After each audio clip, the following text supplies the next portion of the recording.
Kung kasalanan po ang pagiging bakla, ngayon pa lamang po ay humihingi na ako ng kapatawaran.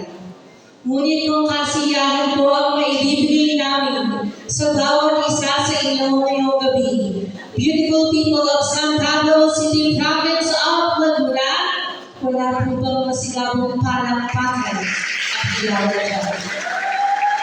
Maraming salamat po. Never ever be confused with my personality and attitude, because my personality is me, and my attitude always depends on you. For I always believe that money has been part of the history, but only you can invent history itself. On this night of the spectacle and public display, we exceptional trans beauties all over Philippines, but history, and that's forever be our story. Just one high of a sa inyong gawas, this beautiful young lady standing right here before you is only 20 years of age partner.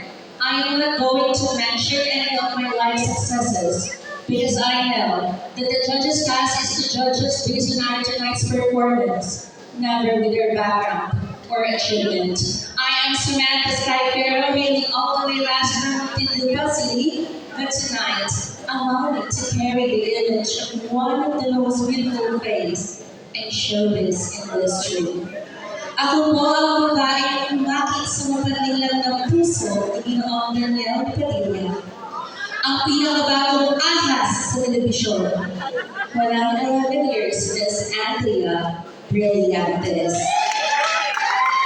Honorable panel of judges, hindi po ako makikipagsabayan sa mga malalaswa at basbas ng usapan, sapagkat dalawa po ang aking pinag-aralan. Lagi po natin tatandaan na sa ganitong uri ng pagkikala, kapag nakalalaman po sa mga manonood ay pawag mga kabataan. Ang naman ang kumakabi sa aking bibig, nagsasabing tama sa pagmula ng mga bagay.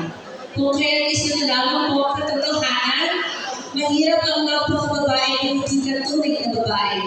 Mahirap ang magpakalalaki kung hindi ka tunay na lalaki. Ngunit mas mahirap ang magpakatao kung hindi ka marunong respeto ng kapwa ng tao. Once again, I am your candidate number 3, Miss Andrea Brillantes, saying, ang lalaki hindi marunong lumilot sa pinanggalingan, kitinala sa aking kagandahan. Maraming salamat po.